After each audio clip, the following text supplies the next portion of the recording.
All right, y'all. Bearder Bros Golf Show back for another week. I'm Rod. And Marcus. All right, let's hit it. So first out the gate.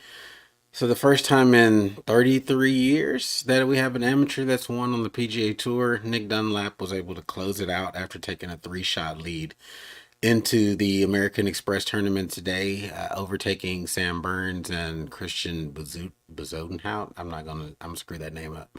But he won by one stroke with a clutch putt on 18. Burns really tumbled out.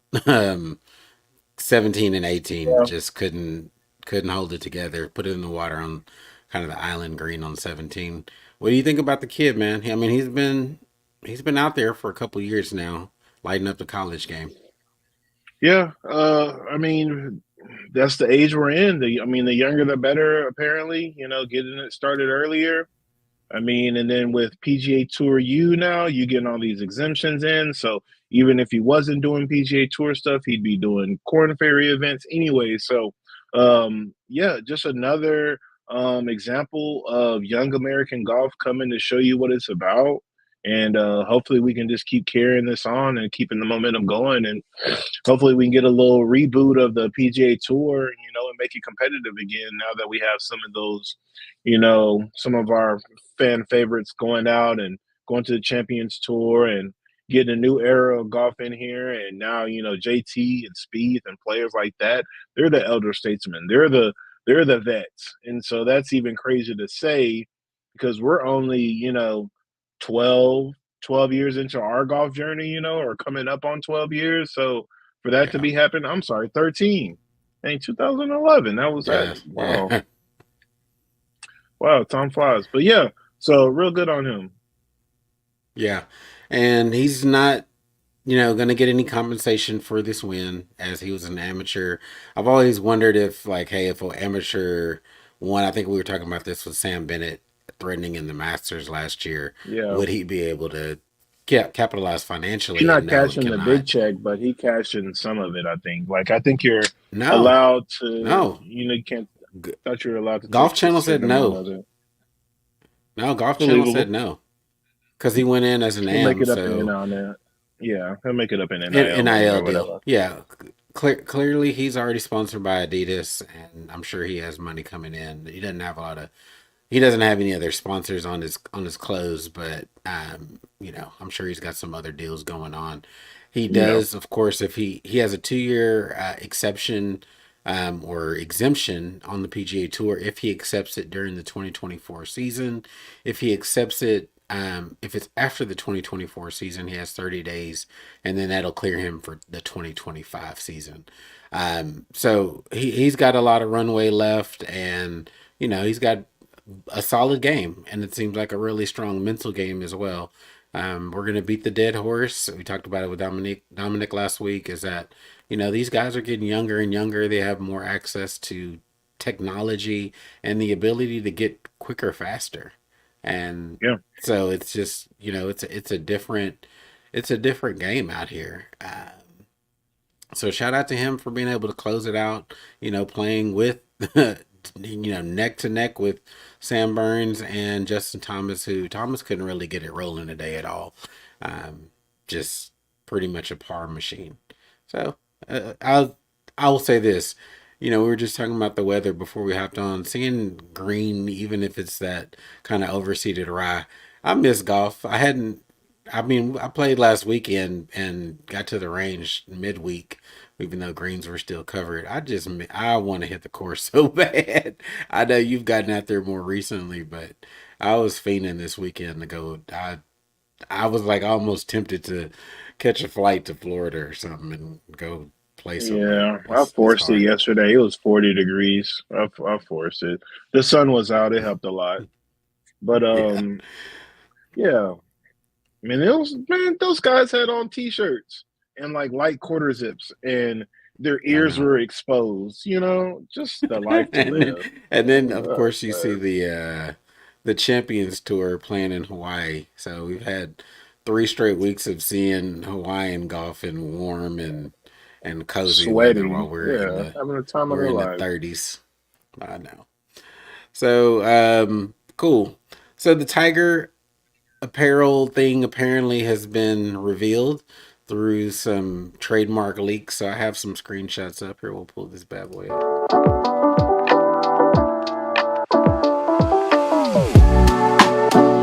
all clothing and anything that they can throw this logo on. And I'm going to rewind back through these slides. So the Sunday Red is what they have trademarked. And I found out also during the week that Tiger still holds the trademark to the team. I mean, Nike doesn't exclusively hold the trademark to the Tiger logo. So it'll Mm-hmm. take a couple of years, and I'm sure there's some, you know, things like a period where he cannot utilize it. But it's very similar to the Roger Federer deal that he'll be able to take that somewhere at some point in time. What do you think about what they've trademarked and kind of some of the imagery? Is early, but the tiger's a little weird. The I know you have to cover all bases, but then just the SDR is kind of weird to me as well. What do you think about this early renders of what's going on here? Um, I mean, I definitely think it needs to be in the red backdrop, like with the black or white or whatever, contrasting to make it look a little bit better. Not too. Um, I mean, the SDR doesn't really bother me as much. The tiger is funny, but of course, just like you said, you got to be able to clear all this stuff. You don't want to step on anybody's toes. You don't want any lawsuits, especially when it comes to patents and stuff like this and trademarks where you're trying to get utmost exclusivity to things. So nobody can take that from TaylorMade and Tiger. And I'm guessing, that'll probably be, I mean, TaylorMade is definitely going to be his next venture as far as apparel goes. And they have the money to do it. So, um, I mean, he's going to be riding off into the sunset. So he's probably got equity into this name and he'll be able to. I mean, I wanted to send you another little clip from that same The Rogers guy, guy. I know Jordan Yeah, Rogers. I know who you're talking about. Where he's talking about how it's hard to come up with trademarks or logos and all that jazz. Is that the one you're talking about? yeah, yeah, and then like it doesn't have any namesake as far as Tiger, but all of the Yeah. things involved in the logo are Tiger-esque. So it's like we're still gonna think of Tiger, but this can live on past Tiger, post prime and post playing career. So we're not gonna sit here and be like, oh, TW. We're gonna be like, oh, Sunday Red, like that's the next little up and Yeah. coming brand. So that'll be, I mean, I think that's great. I think that's probably one of the better, you know, things that happen with this coming on. So, I mean, all in all, I think it's going to be a win for Tiger. And it was an amicable split. I mean, luckily he did it. I mean, well before he was gone from his career of golf. So, he'll be able to restack some bread and, find a way to Well, he's be, a bit. gluttonous with his money again. It's not about the money. Homeboy is a billionaire.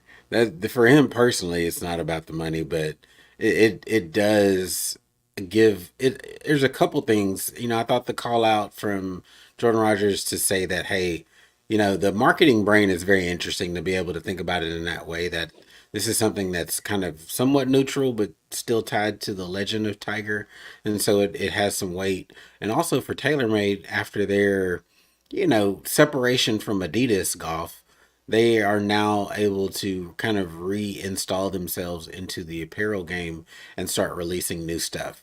So it'll be interesting also to see who else that they sign to bolster their roster and continue. You can't just, I get it, Tiger's a big get.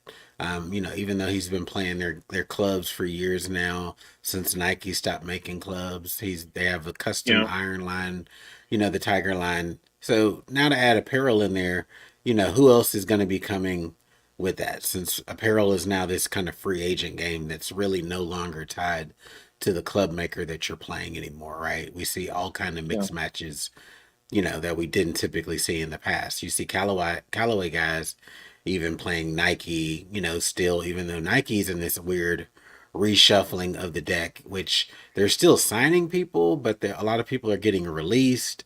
You see, some of the more influencer based type people losing their deals, like a Roger Steele, or just not re upping them, right? So it doesn't seem Yeah. like they're cutting the roster. They're just like, hey, we're going in a different direction. We're not going to offer an extension to your current contract. So very interesting to see what Nike's going to be doing. I don't think they're going to be winding down anytime soon. It just seems like they're completely reshuffling the deck and, you know, changing the offerings. I thought, I can't wait for them to start dropping the Jordan 9s. It seems like the newest shoe that they're focusing on is the Pegasus from 1989. So they have a bunch of colorways out with the Pegasus and some upcoming for the Waste Management Phoenix Open. I saw that one come out. It's garbage again. It looks like trash. So it's, again, go get the regular Pegasus, but they're using the running shoe again. We talked about that a couple weeks ago, that that's their focus, is to get back to running. So I'm not surprised that they're using a base running shoe as a golf shoe. No, not at all. So all this apparel stuff has been very interesting. Even you mentioned the whole Jason Day cleanup of the clothes this week. Seems a little more tailored, that he had to make a bit of a shift. So this year's gonna Yo, be just put this interesting. on for the photo shoot. We'll send you your actual specs in a second. We'll send out your season outfits and what you want, what we want you in. But for now, just put this on. We're gonna take a couple of pictures. We'll get you dialed in, bro. I mean, but also Yeah, just before you continue on, then we got to think about the other TaylorMade mainstays that haven't already committed. Like we know Charlie, we know Jason, we know they're gonna be Malbon. But you got to think about Rory, Tommy. Sorry, my apologies. Rory, Tommy, Scotty, all still Premier TaylorMade, all still Premier Nike. Do you think they start coveting into the TaylorMade? And do you think they start promoting Sunday Red? Or do you think they go on to a different brand? When it comes to like a person like a Scotty Scheffler, I think I could see him going to like a Polo Ralph Lauren or something, something more mainstay, something where, because he's a big get, and companies are definitely going to be I willing to spend money for a namesake like him. I think he's a get, but I don't think he moves the needle in terms of marketing. For me, Scotty Scheffler is super cool. He's the consummate winner. He is, wheat bread, wholesome, all the things That's that what you I'm think saying. You got to about think from about his a, target audience. but that also doesn't sell apparel and shoes. So I They I like would it. personally, huh? What's that? They His crowd likes it. I mean, just Yeah, but that's not enough to move the needle. Look. Here's the deal, right? So if you look at Tiger, Tiger wasn't a big. If Tiger was bigger at selling apparel, like just strictly apparel, I don't think there would have been a split and a decision that Nike would have had to make to get to where they have gotten. But Tiger was never out there out front. He was very private, which is very much like Scotty Scheffler, right? Scotty Scheffler is not someone who is, again, doing a lot of promotional stuff or ads. How many Scheffler ads have you seen? He's not out there like that. And I would be more comfortable if I'm TaylorMade in investing in a Rory, right? So at the end of the day, people are gonna people hate watch Rory at this point. But to be honest with you, hate moves the needle quite a bit, right? You have to be polarizing to a certain degree to move merch and apparel and shoes. So if I'm TaylorMade and let's say Nike's willing to give up Rory, throwing all the bag at him because uh, we're going to transition into Rory's performance these first couple weeks of his season over on the DP World Tour.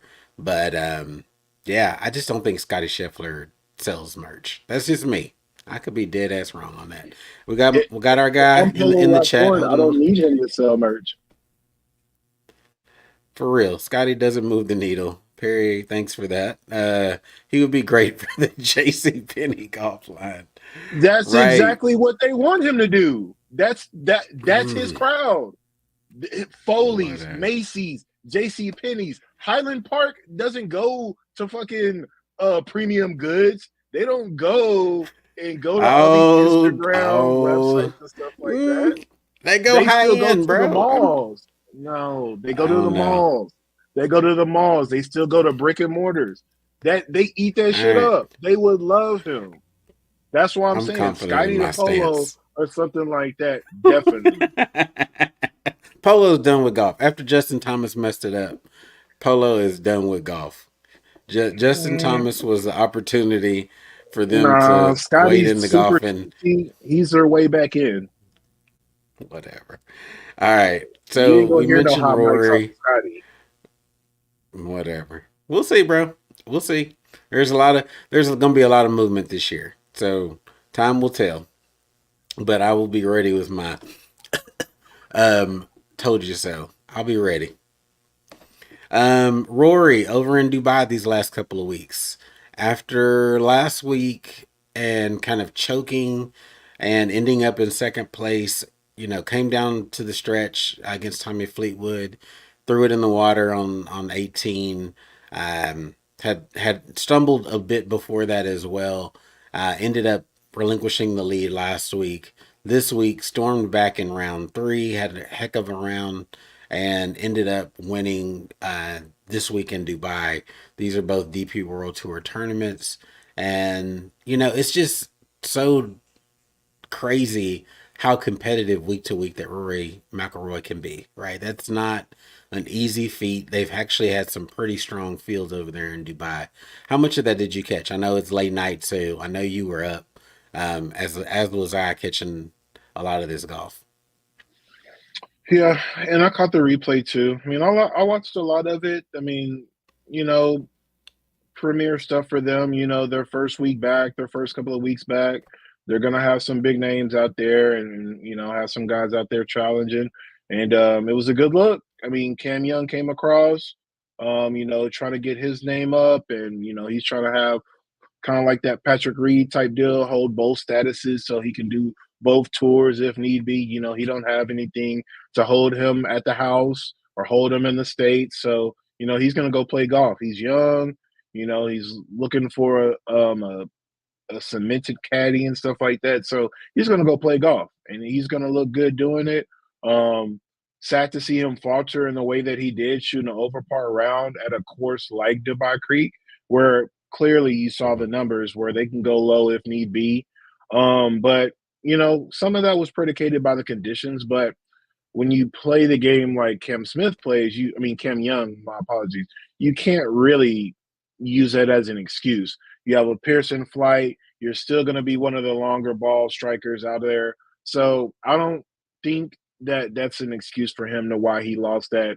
Rory kind of did what he was supposed to do, trudged along, went under par, didn't really shoot a crazy low number, but did all his work as you mentioned on Saturday. So good to see him Yeah. bounce back.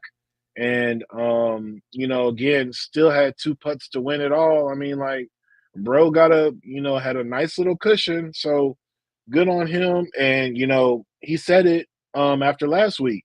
He said it in an interview, then he kind of repeated it on his Instagram. He's looking for reps because come time for the majors and the masters and all the events all in a row, he says he wants to be in better form. He doesn't want that hangover to last too long.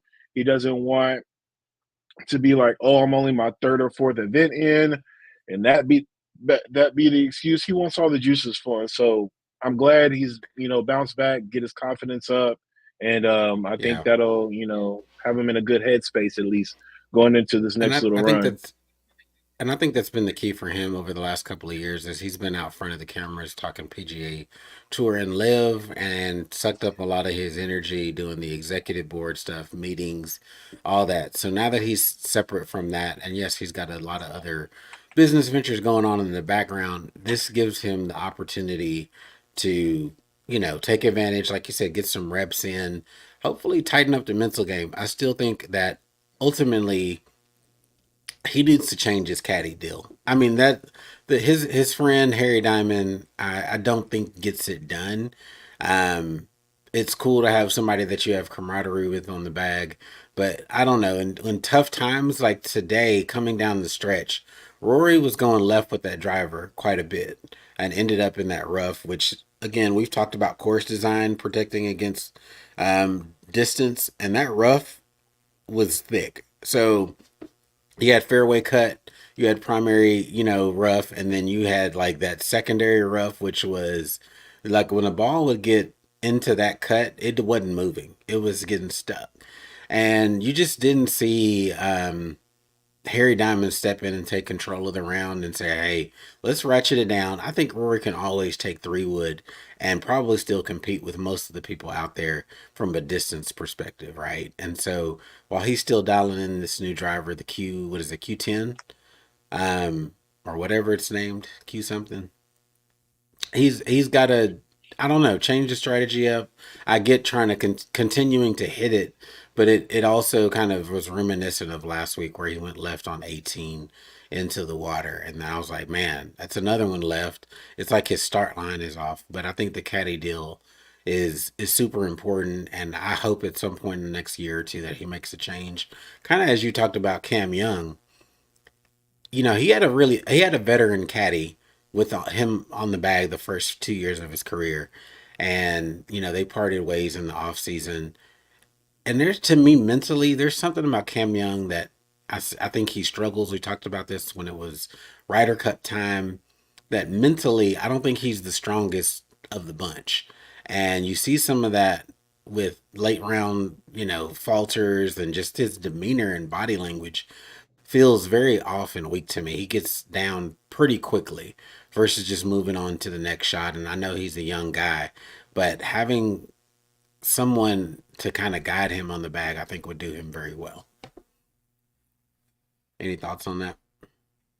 Yeah, I guess this is just the week of disagreements. I think Rory needs to stay with his guy because, Okay. well, first of all, when you're the greatest driver in the history of the game, I'm not taking driver out of your hand ever. If you want to hit driver, you hit driver.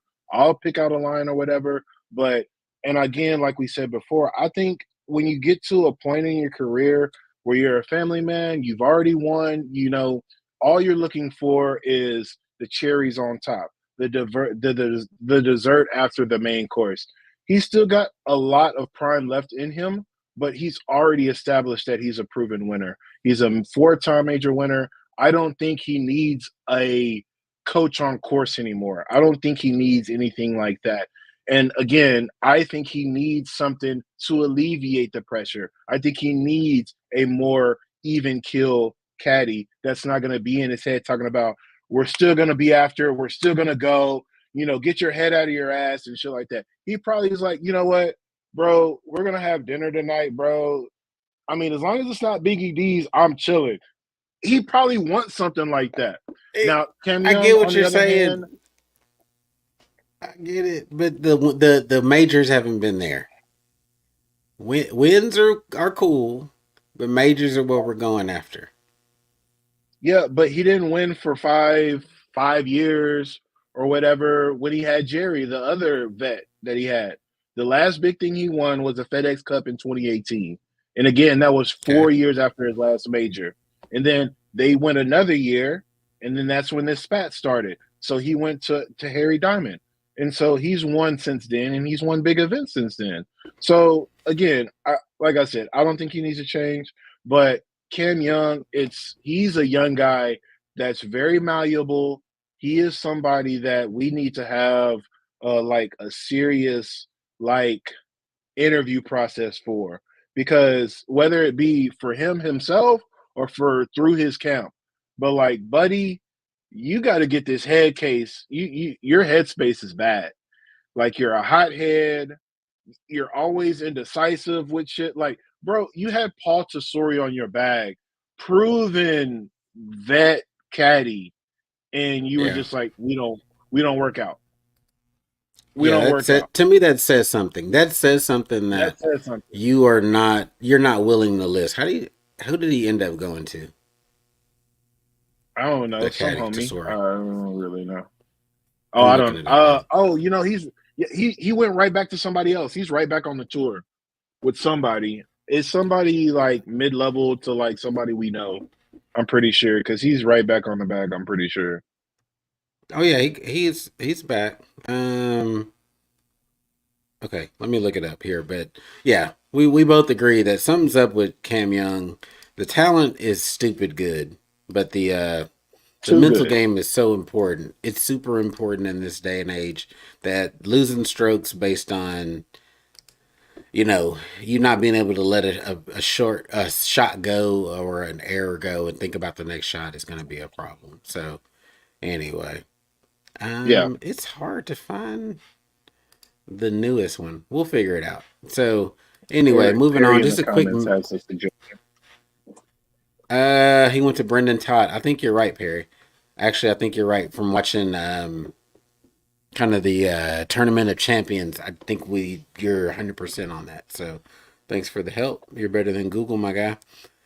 Um, Lydia Ko, just a quick mention of her. So after probably one of the worst seasons that she's had, 2022, she won the CME Globe, the year end championship. Had a rough 2023, missing the cut in two of the majors. Really just found to finish middle of the pack in the other three.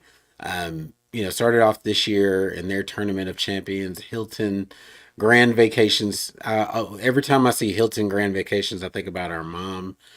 She is a huge Hilton fan and a Hilton Grand Vacations member, so I thought about her every time that tournament came on TV this week. With Lydia Ko getting back on the right path. I mean, she ended the year, um, winning the Grant Thornton with Jason Day, the Australian team, and then started off the LPGA year with her first win. Cleared the field by several strokes. I think it was ended up being 4 strokes. So, did you get to catch any of that tournament this week? Yeah.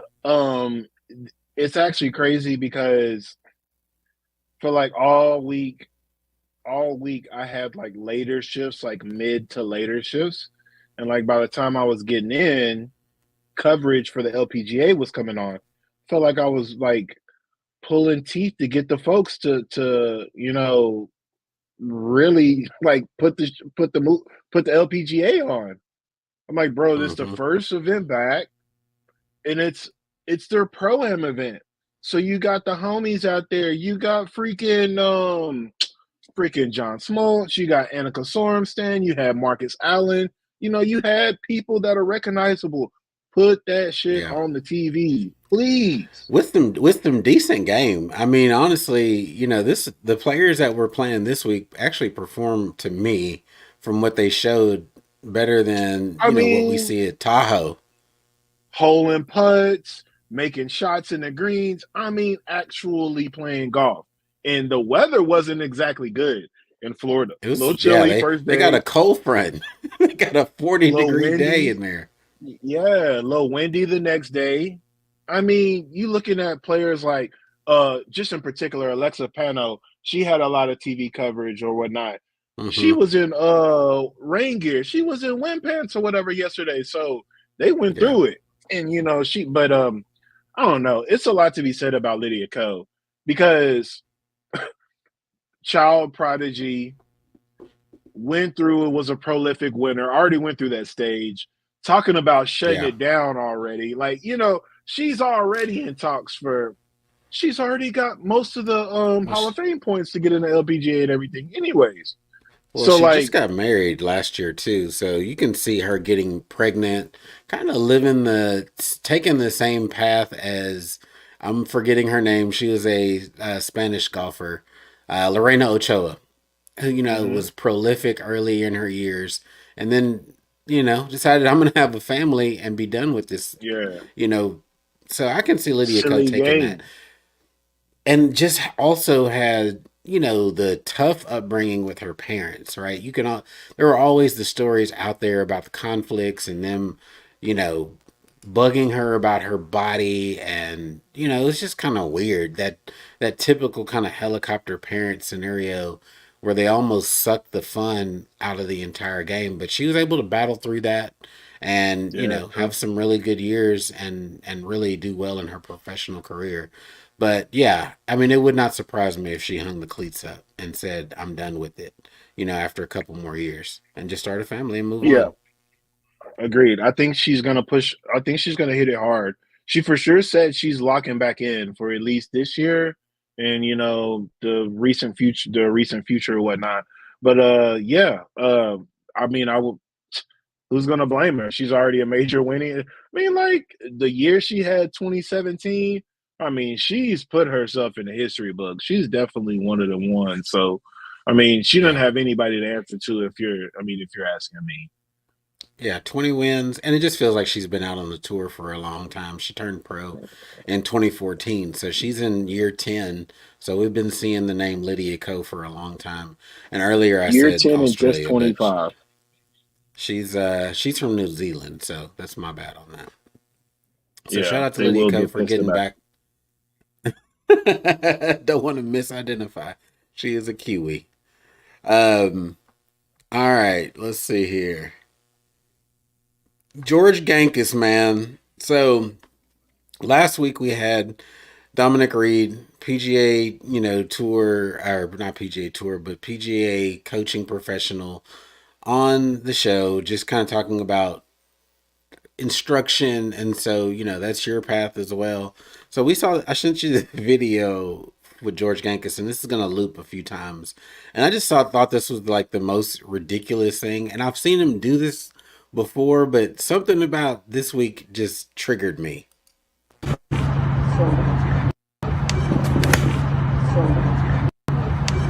the ball down, the alignment stick up, one on his head, one on his shoulders.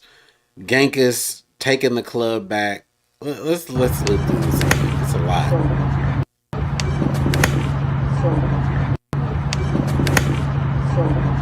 So really, my only problem was it feels like all of those movements that they're training for could be accomplished with one coach. Like it's a lot, and I get it. Like this is like very basic. His setup is not the most high end. It looks like he's on a range in Cali and doesn't do a lot of the equipment stuff. What did you think about this man? It seemed like a lot to me, even though the swing turned out well and looks like he's gonna be on a good path to take his scores lower, but Yeah. crazy. Yeah, I mean, I've had some time to process. I still think it's really ridiculous, but like at the end of the day, when it comes to lessons and instruction and things like that, it's so hit or miss. I mean, like I talked to Dom and another one of my teaching professional friends, Connor, a lot about this.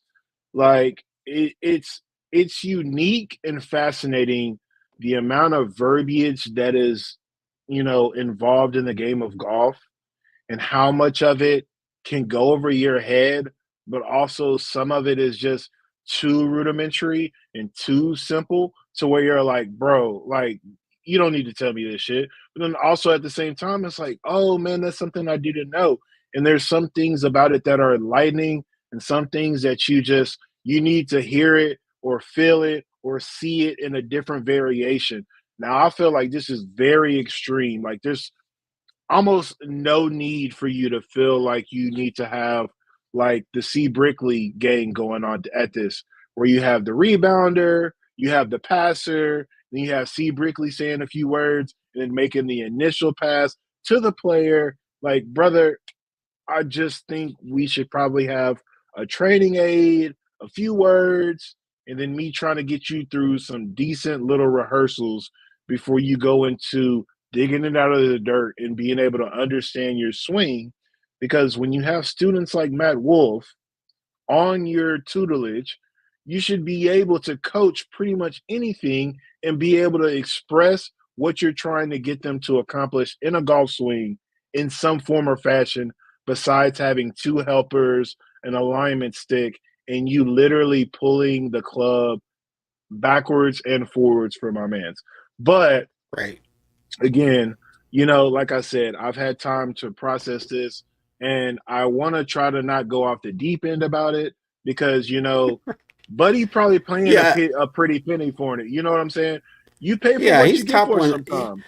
He's top 100. In the country of teaching professionals. So I'm not gonna Yeah, shit on him, but right. Not again, gonna or on, but unorthodox. this is a lot. It's a lot. And I think, again, the results are the results. And it just seems like you said, does it require all of that, to take the club back on the right path? I thought that's the purpose of the alignment stick, right? So I just imagine, Definitely. let's say Gankus is not focused and he trips over the bucket, the alignment rod pops in the man's backswing. It's just a lot that can happen that it just seems like completely True. unnecessary to get that man in the right positions. I've seen You the know what's drill where crazy they though? what's Go that? ahead, finish. No, no, no. Finish and then I'll go on. I was going to say I've seen the drill like on the head where they keep like a pool noodle, something soft up against the left side of their head to aid in Yeah. that rotation or keep them from having a lot of head sway or movement either way. The shoulders, I don't know, man. It's kind of if to me it just feels like when you have a limb or a branch in your backswing and you hit it on the way back, all that connection to my body would not allow me to focus on doing Yeah. the thing that we're aiming on doing. There's just too many touch points going on where I can physically feel like I'm being manipulated, and I don't know how when that stuff is not present, does that still work? Is that still effective? Does that translate to him learning the behavior? So that was really my biggest point about it.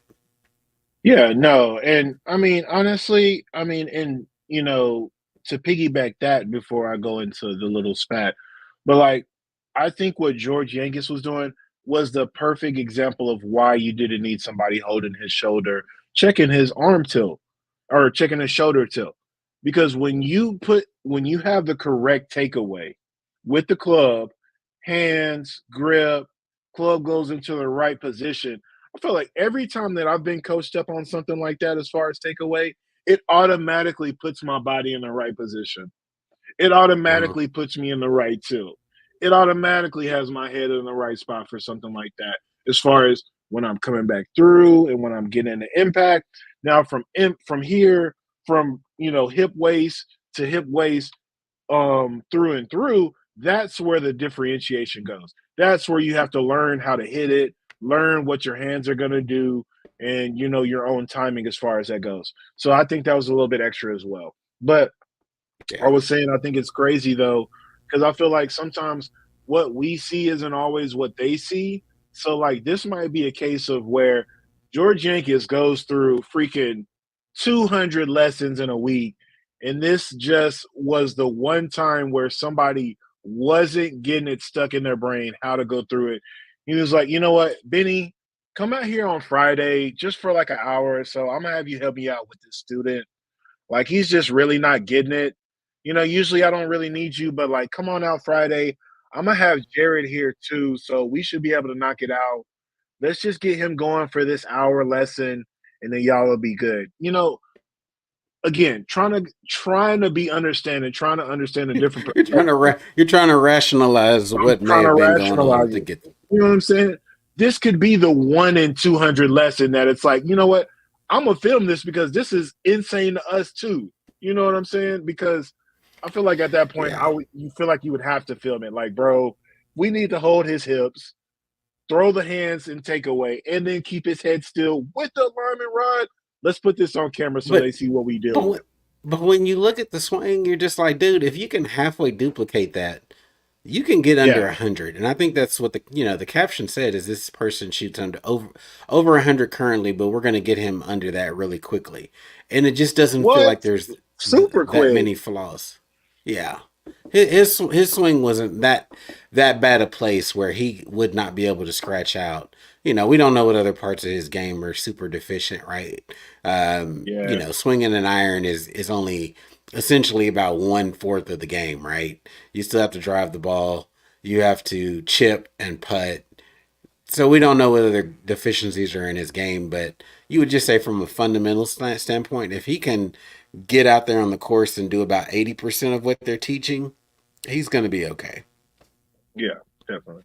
So anyway, it was a lot. I just kind of was a shock to the system when I saw it in real time, and I was just like, bro. Especially coming after talking to Dom about the instruction part of it, and it was very enlightening to hear him talk and the clarity with which he speaks and how he coaches. And there's a number of different ways to get the cat skinned.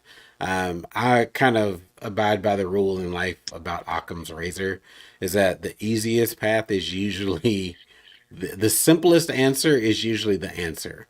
And I know golf, there's a lot of Right. moving parts and it's a complicated game. But how many times have you discovered something in your swing and been able to correct an error and you're just like, that was simple.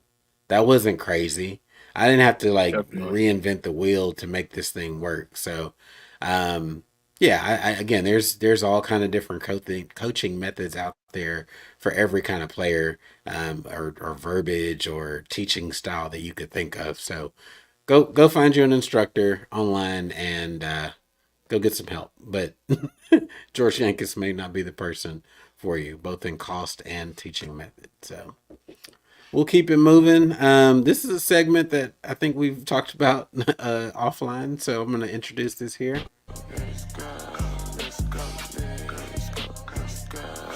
Let's get it. So this is our main topic for the day, our back nine turn up, and it's the subject for the show.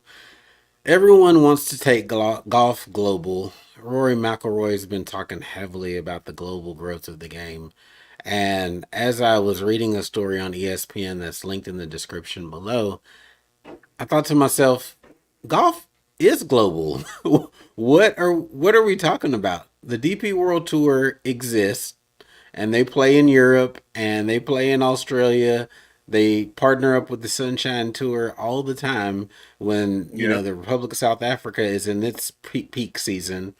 Um, all the places that people are talking about they want golf to go already have existed. And so we've been having this fight between PGA Tour, DP World Tour, and Live going on 2 years. And we're now in this negotiation. And the argument that you hear now is that golf is not global. And it just made me scratch my head, kind of like, what am I missing, right? So when DP World Tour, said that they were going to partner up more closely with the PGA Tour, I don't know. Maybe this is just Jay Monahan fumbling the bag initially and saying, "Hey, we'll take this PIF money and satisfy everybody's desire for some DP World Tour purses to be bigger, and then we get everybody to kind of move over. Let's say we call a certain DP World Tour event a elevated event. Get some of our guys from the PGA Tour to go overseas for those. You still have the majors. I don't know if that at any point in time rung anybody's bell and said maybe that's the answer versus fighting this shit out over this long period of time. What do you think about that concept that golf has been global and it's been right in our face, and now this has become the main talking point? Yeah, I just think that again, I think it's a little bit drawn out of proportion because it is, I mean, literally that's what we have the Olympics for. That's why we have all these partnerships amongst major touring events and, touring establishments through golf and professional golf. So for them to say it's not global, it's funny, but maybe all they need to do is specify what they mean in saying that it's not global enough. But then again, we have to think about, the geography of it all. Yeah, it's Let's seasonal to let's talk me about right. Let's talk about because Canada. Australia, this, yeah. It's the opposite side of the hemisphere. So when we're hot, they're cold. When we're cold, they're hot. So again, We're some of talking this about stuff Canada just or doesn't. Australia. I'm piggybacking off of Australia, but Canada in Okay. general, there's snow on the ground 8 months out the year. You have a shortened golf season. So that's why we do the Canadian Open when we do it, when it's peak Canadian season. Now, if you want to add in another Canadian event, that's cool. I think we need to go to Mexico. I think we need to go to South America, things like that. That's what globally growing the game means to me. We don't need to have a global tour where we're touching every continent and then it's only the same 80 players playing those events. We need to have these No. 150 player fields. We need to have cuts. We just need to make sure that every place that we feel like is a golf capital needs to have an event there. Now, Yeah. We've talked about this. We are spoiled as far as holiday golf goes when we get to watch Australian golf at our favorite time. That's Because just it's the it, though. summer. It's literally the Exactly. summer in January for them and December. So it True. makes sense, It's right? right. But then again, but like I'm saying though, this is like their Asian tour, combination or whatever. Or, I don't know. Like I feel like this isn't DP World Tour or PGA anymore. It's the third I tour or mean, whatever oh, it's the because Australasia tour. yeah, something like that.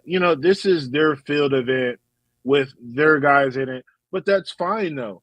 But like if y'all want bigger fields and bigger backed prize pools, we're gonna have to get DP World Tour and PGA Tour events in there, or we're gonna have to get some more names like that to where it's more worthwhile. Then we can get that TV coverage. Then we can get multiple events. Then we can get these heightened events and stuff like that. But like for Yeah. you to say that you're getting shut out, it's not nearly the case that you think it is. Because again, as we speak, we're already almost through with Australia's good weather season. My apologies. So it it's they're It overthinking to it. me, it's just dumb.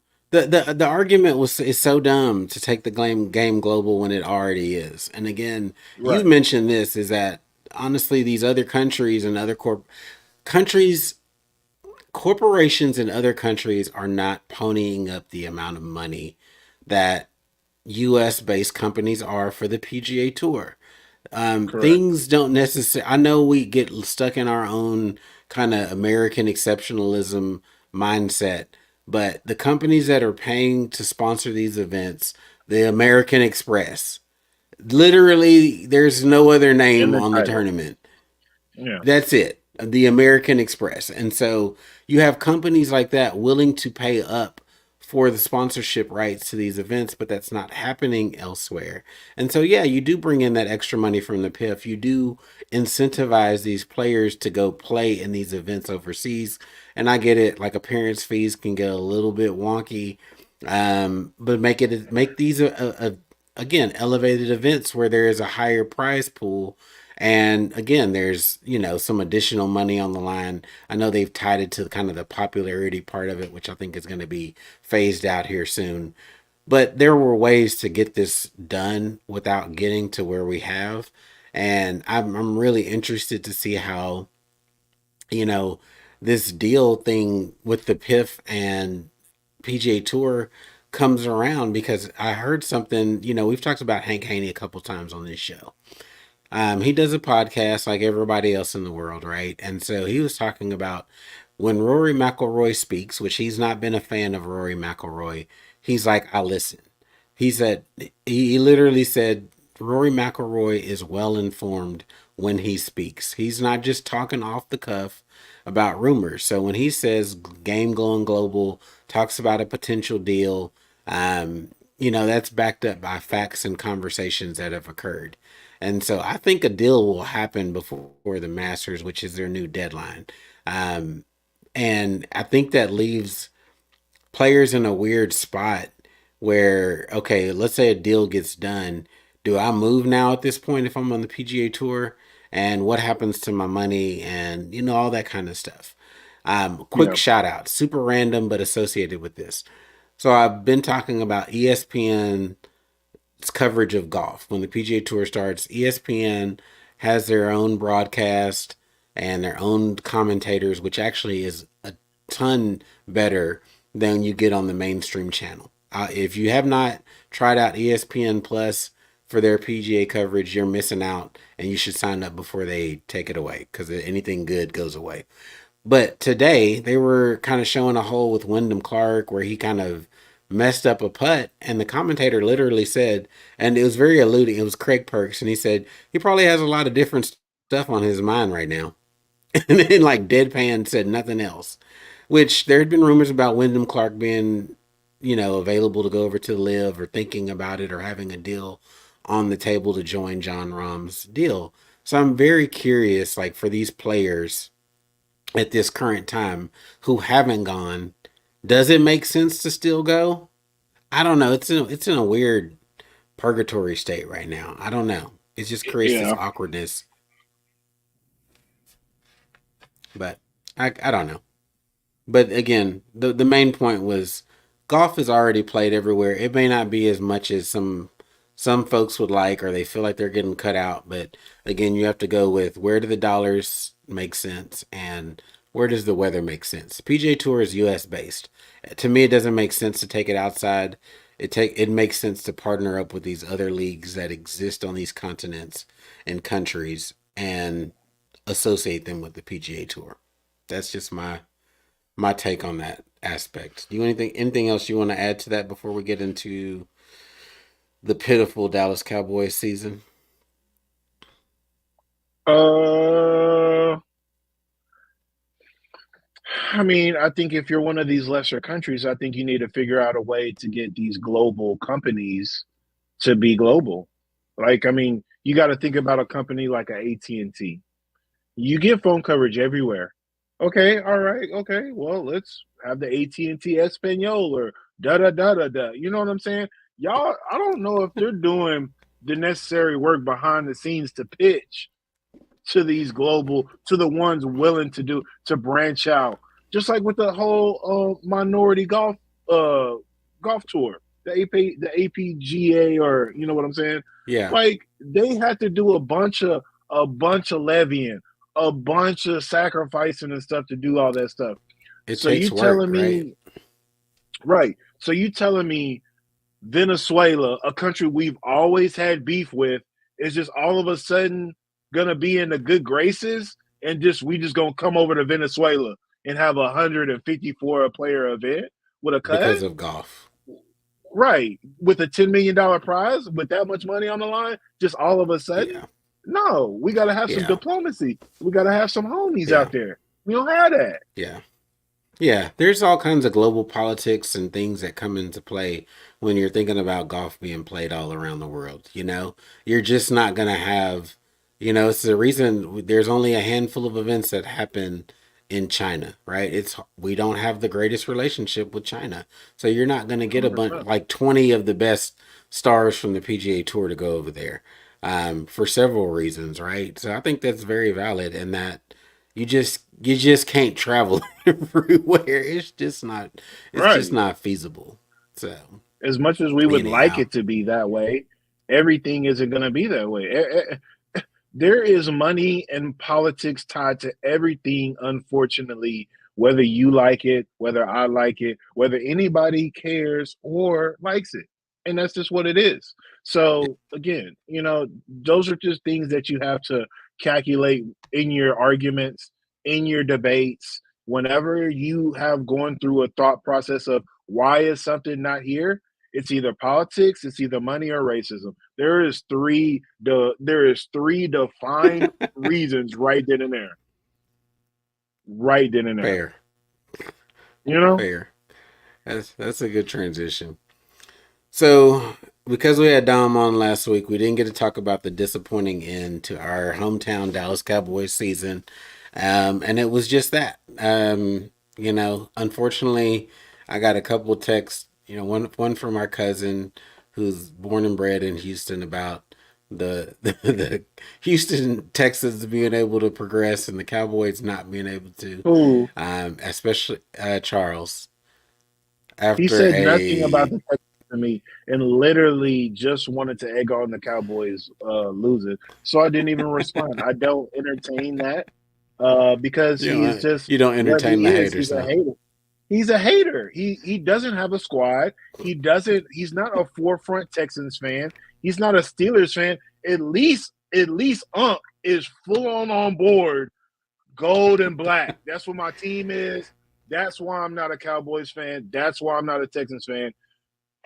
I'm not even gonna say Cuzzo's name because he doesn't deserve that shine. But brother, you don't even have a team to fight for. You are just a hater. Live on that Okay, lot. we got you. Live We on got that, we bro. got you. We got you distracted already. So the Cowboys, No, yeah, after yeah. a successful regular season, just really came out from the gate and got taken out Didn't. behind the woodshed by the Green Bay Packers, which they looked good yesterday. Weren't able to pull it out, but looks good for the majority of the game. Uh, but what do you think, man? Especially, the news of Mike McCarthy being able to keep his job one more year, going into a lame dunk season with no extension on the table. What are your thoughts about next year's prospects? And who do you place the blame on? Let's go with the highest. Like let's go in order, right? So who do you blame? Dak? Do you blame Mike McCarthy? Do you blame Jerry Jones? Do you blame the defense for struggling? Who do you place the blame on for the early exit out of the playoffs? Yeah. Mike McCarthy didn't have the boys ready. Dan Quinn switched up on defense. We're doing very successful things. Then we all of a sudden want to run zone. We want to switch up the whole ideology and things that were going very successfully, where we were beating the good teams that we faced, and then of course the reasons why we beat the shit out of the bad teams. Now, don't get me wrong. I want to place a lot of blame on Dak, but Dakota is what he is. And again, like I said 2 weeks ago, this is why I'm on the fence. When it comes time to put up or shut up, my man's has the lights in his face and he is blinded and he doesn't know how to Yeah, act. There is no way for me to put it lightly. Bro, he's a lot of talk. he looked It's shook. like I mean, he looked he shook after looked throwing it to the shook. Green Bay Packers. Yeah, And it's like, then you go through the game. CD didn't really touch the ball. Tony Pollard once again proves he is not a number one running back. He needs a tie. He needs a partner. Ferguson was the only one that showed up. Bro was hooping in them high top Jordan ones and was styling. And then, in oh an Lord. even better manner, you watch as they get all these garbage points and garbage yards in discuss. And my man's is getting all these outs. He's getting these deep middle balls. He scores a touchdown. He throws the ball back to the ref, goes on about his business because he knows there's nothing to celebrate. Oh, Thankful to the players like score. that. You know what I'm The saying? score wasn't even, the final score wasn't even indicative of how the game went. Those were all kind of This garbage is points, and then 1,000%. This is the me and Rod's territory. This is the game that the Mavs won by 10 on the paper, but really we was up by 30 the whole game and the garbage players came in. That's why the league got tight. You know what I'm saying? This is what happened. So as much as I want to sit here and harp on 32 points, it was 22 of it in garbage time when it was BS, when it yeah, didn't matter. yeah, So, the game was over. but I will say this though. At least we put up 32 and not 9 points to go out in an even more embarrassing fashion.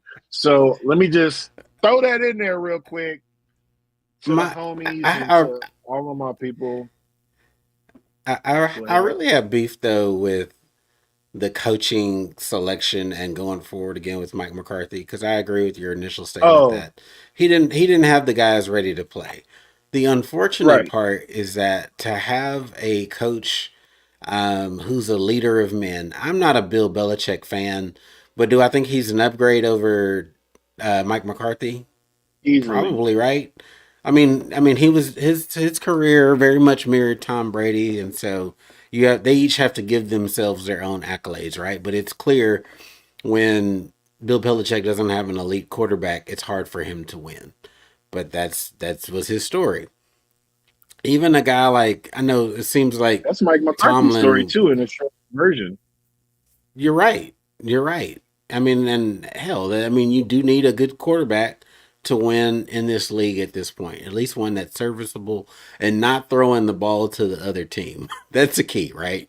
So you can Agree. be very much a game manager, but don't throw the ball to the other team, and you can have decent success in the NFL. But also another problem is that you can't get a coach that is strong minded in with the Cowboys. As long as Jerry Jones is the owner of this team, we are never going to have a coach that has a ball sack to just speak up about the things that are necessary. And when there has been that type of coach, they didn't last very long because there was always the internal conflict. You go back to when you were barely alive, and Jimmy the Johnson. Jimmy Johnson days, right? Yeah, Who just was celebrated by the Cowboys this year. It's yeah, been literally 28 years since the Cowboys have won a championship. 28 years. We're yeah. almost to 30 years. That's ridiculous. And you think about another coach that was strong minded, didn't last very long. Bill Bill Parcells, Parcells. same thing. Exactly. Wanted to shop for his own groceries. Always fighting with Jerry. He's like, I'm gonna get the hell up out of town, man. This is not worth, the juice isn't worth the squeeze anymore. So Absolutely. Just there's think so about many the things culture that that are he wrong. changed. Yeah, but leaders of men don't come coach here. They just don't. Yeah. Well, they can't. It's just They're not no, allowed they to. won't. Yeah, exactly. Yeah, I think Jerry is just like, this is my team to run. I'm the smartest man in the room.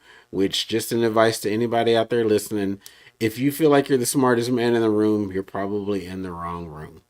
So Yeah.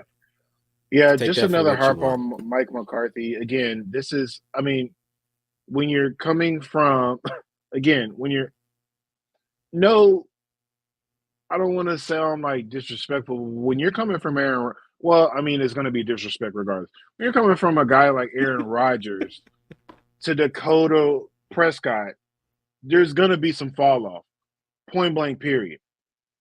Yeah. But in the same context, though, you need to understand what you have in front of you. This is like Kevin McHale. I'm in Houston now. For anybody that's listening and watching, been in Houston for quite a bit of time. This reminds me of when Kevin McHale came here. Kevin McHale had a lot of talent. He had a lot of pedigree, proven championship player, proven championship coach. But thought players were going to have a brain to think for themselves, be able to really calculate and make things happen for themselves. This isn't the case. Mike McCarthy, once again, thinks he can put the reins on Rain and have him control an offense by himself. He is not capable. When you think of a guy like Aaron Rodgers, who can first of all, make any throw, elusive enough to get out of the pocket, safely still be able to throw accurately on the run, two deep balls, short balls, dink and dunks, control the clock, have multiple plays called, and be able to run, not be able to look. Oh, Mike, what you think? Mike, you think we can run that? Kill, No, kill. he's No, no, I'm no, no. not. I'm not ready. You can just roll. Aaron Rodgers is a roll the ball out there quarterback, right? That he could improvise. He had You the got legs it, to do Aaron. it. You got it, And buddy. We don't have that. Dak Dak We don't have that with Dak us. doesn't have Dak is good with his legs, but honestly, Aaron Rodgers was better. Clearly, and we know True. Aaron Rodgers has elite arm talent, right? Just kind of stupid. The angles that he can throw from, he was the one of the first incarnations of what we see in a Patrick Mahomes today, Yeah. right? Just But being just able think to throw about the from all kinds of different ability. platforms. Just think about the ability. There is no softness. There is no lobability with a Dak throw. Aaron Rodgers had every window. You want to talk about Yes. Tiger, 9 windows? I'm low here. I'm low right, low left. It is one tunnel and is out the middle, and you better be able to catch it. Right. Right. Aaron Yeah. Rodgers, I'm gonna put it in the basket. I'm gonna put it over I'm here. gonna put I'm Let gonna me put it lead behind you the to run. I'm gonna put it behind the defender's right earlobe. Like I'm gonna throw it behind him, so You right want to behind his talk helmet. about? So Yeah, there's two. There's there. Look at history of football. There is two QBs that revolutionized fade routes and how we think about one-on-one routes, option routes, anything like that. Yep. And arm talent and ability to process the game were the top two traits. Peyton, Aaron Rodgers. You want to talk And about Brady. being able And to, Brady. well, yeah, but no. Brady was just a great leader. Like Grady, and then again, he had a better running. He had a better running game, better I clock get it. controller. I agree. He didn't have the greatest deep ball, but intermediate throws, he had the variation, right? With the option routes Yeah, and no, being able I to read agree. the Tom Brady, defense. Yeah. yeah, Tom Brady, top 3 QB, top 2 QB, probably greatest ever. Really, honestly, to me, it's between Tom Brady and Peyton. Peyton being the literally, most brainiac QB we have. Then, of course, Tom Brady, probably the most like the most cemented winner we'll ever have in our generation or in football, period. Nobody's going to do what he's doing again. All we're going to be trying to do is live up to the arm talent of Aaron Rodgers and the winning ability of Tom Brady. And, we're looking at Pat Mahomes, who may be able to surpass both, but we still have a lot more to go. But Yeah. as far as it goes with what Dak is doing, he doesn't have that. We don't have a back shoulder fade quarterback. We don't have I'm going to throw you from the line, from the numbers, and put it perfectly in a spot where you can run underneath it and either twinkle toes, get out of bounds, stop clock, or take it to the house. We have CD Lamb. We have speed on the outside. We have utility guys. We have a Julian Edelman. We have a freaking Randall Cobb. We have all of these players from all of these Hall of Fame QBs, and we don't have the arm ability to match it, nor the Right. coaching prowess around it. Again, And you have you to got dumb things. parents. You got parents. This I saw an article this morning about CD Lamb's mom saying they need to get her son out of town or get Dak out of town. One of the two. It's getting bad. It's getting ugly up in CD there. about to get his money and Dak about to get his money. They're gonna try to make them a tandem because, again, not saying shit is scripted, but they're gonna have their storylines. And Dak to CD is definitely gonna be one of them. Whether it's just the Dallas storyline or whether the NFL is pushing it, but Jerry gonna definitely have enough money to pay both. And I don't think Dak's worth it. I think CD is, but Yeah. people are afraid to Dak wasn't build ready. around a singular receiver. You know what I'm saying? I know. Dak wasn't able to, didn't deserve it the last extension that he got. I guess the ultimate Really question is, didn't. it's hard to start over in the draft. I don't think there's any QB that I would take out of this year's draft that you could come lead a team, especially where they're going to be drafting, right? Yeah. But who exists in the league that you think is not somebody else's long term starter that could upgrade the Cowboys at the QB position? Nobody. I mean, I don't know. We're We're honestly in just a stuck, bro. That's the shitty right. part. We're just like we're gonna be Yeah. mediocre for years. Is Dak a top 5 QB? No, but is he 5 to 10 statistically and everything else? Yeah. But I mean, it's so freaking stupid. Like, you know what? I'm not even jealous. I'm very happy because, if we talking, legacy and like some people we're gonna be, like thinking about the next 10 years type deal, CJ Stroud is it. I've talked about He's the it man. all season. He's the That he's the man. hey, that dude is I don't want to say him, but bro is it. Bro is it. He got Yeah. the swag on and off the field. He knows what he's aligned with. He's a very pious guy. He done fought for his dad.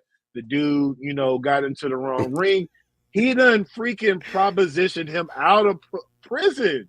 Bro is Oh, he cold. got him out. He got him out. He got him out. He got him Oh, out. okay. And it's crazy. Even though his dad You seen did the last whatever he video? did, Right, did it. but I didn't know he got him out. Did you see? Yeah, did you see the new little snippet that's come out about Snoop? and him being in No, Snoop's Pee Wee League that whole time on the West Coast. He was like, no, I didn't man, see that. yeah, man, I'm gonna send it to you if I can find it again. But he gave a few shout outs to some players in the league, but of course we're highlighting CJ. So he was like, man, you could tell back then CJ was gonna be doing something. I mean, he just had it again, multi-sport guy, but found a niche in football. Wasn't the again from childhood, they said it with his testing and everything. Not the smartest kid, not the most athletic gifted, but like a quarterback through and through. You know what I'm Yeah, saying? when you put it all together, yeah. When you put it all together, I mean, but shit, Tom Brady the same way. Tom Brady wasn't just an amazing well, clearly not an athlete, but like nobody was talking about nobody was talking about Tom Brady testing in his draft combine and shit like that. Nobody's like, yo, No, he hits all the marks no, with his testing. he was soft as a marshmallow, man. That's what I'm saying. So, yeah, kudos to him. You know, you think about guys like middle of the road, like a Jared Goff or something like that. Could we steal him? Bro, Probably, but does he want to come I over don't care here? what nobody No. says. Jared Goff to me is like he is in the top 10. You saw what he did with I LA. take You him. see what he's doing with Detroit this year, man. Shout out to Yeah. Jared Well, I Goff for will like say, shout out crapping to on the Jared haters, Goff man. for sure. But I will say, let me just say this: the Rams head coach is that man as far as coaching goes. That dude knows every millimeter of that script in that playbook. So like that, you know, it's come out that the coach and like the people can talk to you to up to a certain amount. They talking about Sean McVay walking them through every possible like little scenario. Look, we called this play. You got this first option. If it's not open, you need to be skipping over to the third option because the third option. Hold up, and then he'll be talking all the way until snap. That's what McVay is like. You think about just having a guy like that, we'd never be allowed to have a guy like that. To have that much say No, with the play calling, have that much say with the personnel we have, no way. No freaking way we get blessed with a Sean McVay. You know what no. I'm saying? But And you can Matt, spend unlimited money on a coach, and Jerry just doesn't right, see the value in paying a coach that kind of money. right. And I think another thing about it, unfortunately, is Mike McCarthy in his last year of this deal probably either going to either retire after this or be looking for one more big deal before he rides off into the sunset. So again, do you think he's not on a contract year, not going to try to fight his hardest or coach his hardest I this year think he coming could up? fight his. I think he'll fight his hardest, and you know when This people isn't are desperate. But is he hurting for money? No, he got paid. no, You know enough to secure himself from Green Bay. Enough and he's a here. champion. I don't think he's, and I think his reputation in the league especially depending on how they go out in the playoffs or in their playoff run next year, or let's say they have a crappy regular season. I think his reputation has been burnt, right? So all these guys that No, come off of these no, coaching trees, all these guys that come off these coaching trees and look good, for a while or are able to kind of ride the success. But once it's been proven that you're not the key and it's really more so the talent that's around you that drove your success, you get exposed real quick. And I don't know, to me, again, a lot of stuff comes down to charisma. Mike McCarthy doesn't have the charisma to fight back for another high profile job. He may be able to go over to Carolina or something and get some kind of rebuilding job, but he will never get another elite job ever again. This is it. He he, better figure out how to he's win next year and capitalize. he's not gonna go to a rebuild. He's too old for that. And again, when you He's play done with then. bro, you want a ring. He won a ring, whether it be with A Rod or not, but he's won a ring. So the pedigree we think he has amongst Cowboys fans and what we've seen, even with the disappointment and the choking ability, somebody's still gonna be like, well, he won that ring that one year. He is Bro, pretty ballsy, bro. on a fourth down play. Do you see? Okay, So I think let's compare and contrast two people who have similar resumes, just from a winning standpoint. Think about Mike Tomlin and think about Mark McCarthy, right? Both have championships and both have underperformed according to fan expectations in recent years. There are people fighting for Mike Tomlin as they see him as a leader of men. I don't see people coming out and vouching for Mike McCarthy on any level, bro. You don't hear players just kind of defending him to the ends of the earth. You just don't see that. And I think that, again, charisma and leader of men is not what Mike McCarthy is. And I think that buys people credibility in the coaching room. And I don't think he has that.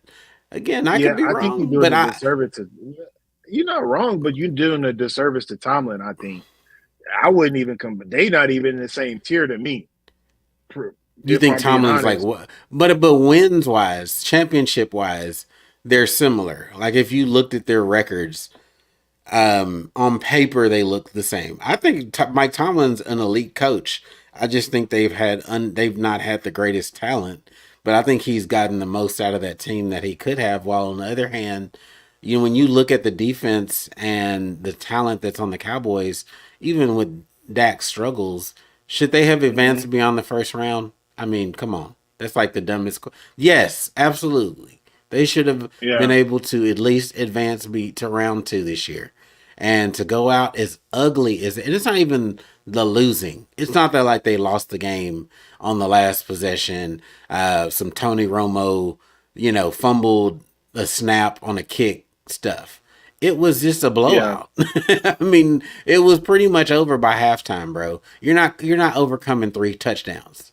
That is pretty insurmountable with 2 quarters to go with a decent team. So I don't know, man. I am hopeful that they are able to get their stuff together as he enters his contract year. That would be the best thing for the Cowboys for him to coach like his life depended on it, which it does. His professional life depends on next season.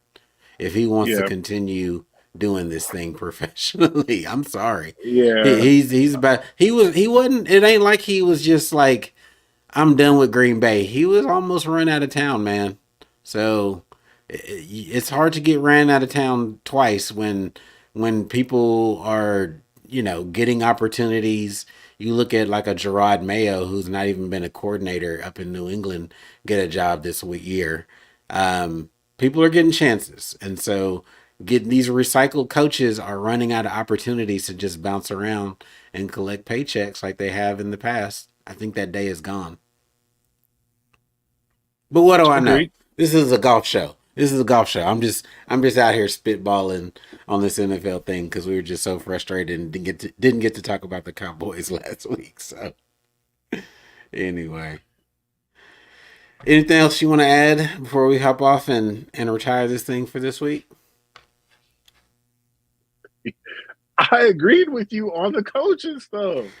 Whatever. No I matter felt I zone. felt I felt some pushback, but don't get me fired up. I don't want Mike McCarthy, but motherfuckers not. I mean, we just not even advocating for him. People are advocating for Tomlin. Like the ownership is like, yo, Mike Tomlin, bro, we'll have you as long as you'll be here, bud. Because Exactly. they're not racist. Can we get that? Can we get that? Can we get No. some? Anyway, all right. Before we get in trouble, Bearder Bros Golf Show back for it for another week. I think this is probably our longest show ever, possibly. Oh wow. Um, yes, I'm Rod. And I'm Marcus. We'll catch you next week. Peace.